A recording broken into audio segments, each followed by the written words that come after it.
East India company का सबसे मुख्य काम था लूट मार। घरों में घिसकर लूट लेना, दुकानों में जाकर लूट लेना, किसी के महल में जाकर लूट लेना, छोटे छोटे राजाओं को लूट लेना, ये सब वो किया करते थे। लूट लूट कर यहां से पैसे इकट्ठे किया करते। और वो क्या क्या लूटते थे? हमारे देश का जो सोना चांदी था वो तो लूटते ही थे। इसके अलावा कपड़ा बनाने वाले जो कारीगर होते थे ना, उनका कपड़ा लूट लेते थे। और कारीगर उनसे झगड़ा करें तो मारते थे, उनको गोली मारते थे, उनकी गर्दन काटते थे, हाथ काट देते थे, हाथ अंगूठे काट देते थे। तो कारीगरों से कपड़ा लूट लिया, व्यापारियों के घर में से सोने चांदी के सिक्के लूट लिए, फिर किसी के पास से कुछ लूट लिया, किसी के, और जो कुछ लूटते थे वो फोकट में मिला ना उनको, तो उसको ले जाके वो बेचते थे लंदन में, पेरिस में, दूसरे शहरों के बड़े बड़े बाजारों में। और उससे जो मुनाफा होता था वो ईस्ट इंडिया कंपनी का प्रॉफिट माना जाता था। आपको सुन के ताज्जुब होगा, जब ईस्ट इंडिया कंपनी भारत आई थी तो उनके खजाने में पैसे नहीं थे। ईस्ट इंडिया कंपनी इंग्लैंड में दिवालिया कंपनी थी। दिवालिया आप समझते हैं, जिनके पास कुछ नहीं होता, ठन ठन गोपाल, एक धेला नहीं खजाने में। ईस्ट इंडिया कंपनी बनाई थी कुछ ऐसे लुटेरों ने जो समुद्र के पानी के जहाजों को लूटने का काम करते थे। ईस्ट इंडिया कंपनी उन्होंने बनाई थी। इंग्लैंड के कुछ लुटेरे थे जिनको कहा जाता था बोर्ड ऑफ डायरेक्टर्स। तो ईस्ट इंडिया कंपनी का जो बोर्ड ऑफ डायरेक्टर्स था वो बड़े बड़े डॉन माफिया किस्म के लोग थे उस जमाने के। उन्होंने बनाई थी वो कंपनी। पैसे पास में थे नहीं, उसको ले आए वो भारत में और सीधे लूटमार करना शुरू कर दिया, तो पैसे आ गए। उस पैसे से फिर सारा खेल खेलना उन्होंने शुरू किया। पहले पैसे लूटे, फिर उस पैसे से उन्होंने सैनिक रखना शुरू किया, फिर सेना बढ़ गई तो और ज्यादा लूटमार करना शुरू किया। जहां जहां उनकी लूटमार होती थी, स्थानीय राजाओं के साथ उनका संघर्ष होता था, युद्ध होता था। कभी ईस्ट इंडिया कंपनी जीत जाती थी, कभी कोई राजा जीत जाता था। जो राजा जीत जाता था वहां ईस्ट इंडिया कंपनी लूटमार नहीं कर पाती थी, और जहां का राजा हार गया बस पूरी जगह को वो लूटते थे। एक उदाहरण से बताता हूं। पंजाब हमारा एक बड़ा राज्य था उस जमाने में, 17वीं शताब्दी।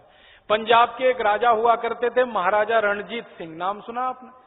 ईस्ट इंडिया कंपनी ने महाराजा रणजीत सिंह के राज्य में 10 बार लूटमार करने का प्रयास किया। हर बार महाराजा रणजीत सिंह की सेनाओं ने ईस्ट इंडिया कंपनी के सैनिकों को मौत के घाट उतार दिया, हर बार। जब जब ईस्ट इंडिया कंपनी पंजाब की तरफ गई, महाराजा रणजीत सिंह के सैनिक इतने शूरवीर और ताकतवर थे, एक भी अंग्रेज जिंदा नहीं बचा। जब भी वो गए लूट मार कर, कभी जलंधर में, कभी कपूरथला में, कभी अमृतसर में, कभी लाहौर में। उस समय लाहौर जो था ना वो पंजाब का ही हिस्सा था, ये तो बंटवारे में पाकिस्तान चला गया। तो भारत के पंजाब राज्य में जब भी ईस्ट इंडिया कंपनी ने कदम रखा, महाराजा रणजीत सिंह ने पूरी ताकत से उनका मुकाबला किया और हर बार अंग्रेजों को हरा के वहां से वापस भेजा। तो पंजाब को नहीं लूट पाते थे वो जल्दी। ऐसे ही हमारे मध्य भारत में, मध्य प्रदेश में झांसी है ना, झांसी में महारानी लक्ष्मीबाई हुआ करती थी। उसके राज्य में जब भी अंग्रेजों ने कदम रखा लूट पार करने के लिए, झांसी की रानी लक्ष्मीबाई ने जबरदस्त संघर्ष किया उनके साथ, और जल्दी अंग्रेज कामयाब नहीं हो पाए। आपको मालूम है, झांसी की रानी लक्ष्मीबाई के राज्य में जब जब अंग्रेज लूटने के लिए गए, हर बार अंग्रेज पराजित होकर लौटे। एक बार झांसी की रानी के विश्वास पात्रों के गद्दारी से झांसी की रानी गिरफ्तार हुई और मारी गई। उसके पहले कभी लूट नहीं पाए अंग्रेज झांसी को। ऐसे ही दक्षिण भारत में एक जबरदस्त रानी हुआ करती थी, कित्तूर चेन्नम्मा। बेलगाम है, कर्नाटक वाले यहां कुछ आए हैं, कर्नाटक में बेलगाम है। बेलगाम के पास एक छोटा सा गांव है कित्तूर, वहां उसका जन्म हुआ, इसलिए नाम पड़ गया कित्तूर चेन्नम्मा। दक्षिण भारत में गांव का नाम अपने नाम के साथ लिखने की परंपरा है। दक्षिण के जो नाम होते हैं ना, आपने सुना है HD देवेगौड़ा, तो H माने हरदन हल्ली, हरदन हल्ली उसके गांव का नाम है देवेगौड़ा का। गांव का नाम पहले लिखते हैं, अपना नाम बाद। तो कित्तूर चन्नम्मा, कित्तूर गांव का नाम। कित्तूर चन्नम्मा के राज्य में जब जब अंग्रेज गए लूटने के लिए, कभी कामयाब नहीं हो पाए, हर बार अंग्रेजों को हराया उसने। ऐसे ही दक्षिण भारत में एक बड़ा प्रतापी राजा था हैदर अली। हैदर अली के राज्य में जब जब अंग्रेज गए लूट मार करने के लिए, कभी कामयाब नहीं हुए, हर बार हैदर अली ने हरा के भेजा उनको। तो भारत में कई शूरवीर राजा थे जो अंग्रेजों से टक्कर लेते थे, संघर्ष करते थे और उनको हराते थे। लेकिन कुछ कमजोर राजा भी थे जहां अंग्रेज कामयाब हो जाते थे। एक राज्य था हमारे यहां जयपुर, वहां का राजा बहुत ही कमजोर था, बहुत कमजोर था। इतना कमजोर था कि अंग्रेज एक चिट्ठी लिख के भेजें जयपुर के राजा को कि 1 करोड़ स्वर्ण मुद्राएं दे दो, तो वो राजा चुपचाप अंग्रेजों के घर दे के आता था। कभी उसने ये नहीं कहा कि नहीं दूंगा। वो कहता था कि अगर मैं ऐसा बोलूंगा नहीं दूंगा तो अंग्रेज चढ़ाई कर देंगे, मेरा पूरा महल लूट के ले जाएंगे और उसमें तो बहुत चला जाएगा, तो अपने घर से ही ले जाके 1 करोड़ दे के आता था। अब अंग्रेज एक बार 1 करोड़ मांगते थे तो अगली बार कहते थे 10 करोड़ दे दो, तो फिर वो राजा जाता था 10 करोड़ दे के आता था।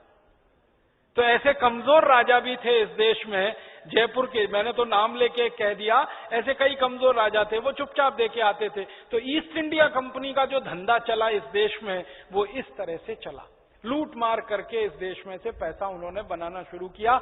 जिस कंपनी के पास एक ढेला नहीं था उनके खजाने में, वो जब भारत आ गए और 10-15 साल उनका ये धंधा चल पड़ा लूट मार का, करोड़ों स्टर्लिंग पाउंड उनके खजाने में जमा हो गए। फिर जब बहुत पैसा उनको मिल गया तो खून लग गया मुंह में। वो कहते हैं ना, शेर के मुंह खून लग गया, तो ईस्ट इंडिया कंपनी को खून लग गया और उनको लगा कि भारत में तो बहुत पैसा है, बहुत संपत्ति है, लूट मार तो करनी ही पड़ेगी और पैसा यहां से लेके लंदन जाना ही पड़ेगा। तो उन्होंने एक फैसला किया। फैसला क्या किया कि इस देश में अब खाली लूटमार नहीं करेंगे, इस देश में हम अपनी सरकार भी चलाएंगे। एक तो है व्यापारी आया, एक तो डकैत आया लूटमार करके ले गया, लेकिन एक डकैत आया जिसने आपके घर पे ही कब्जा कर लिया।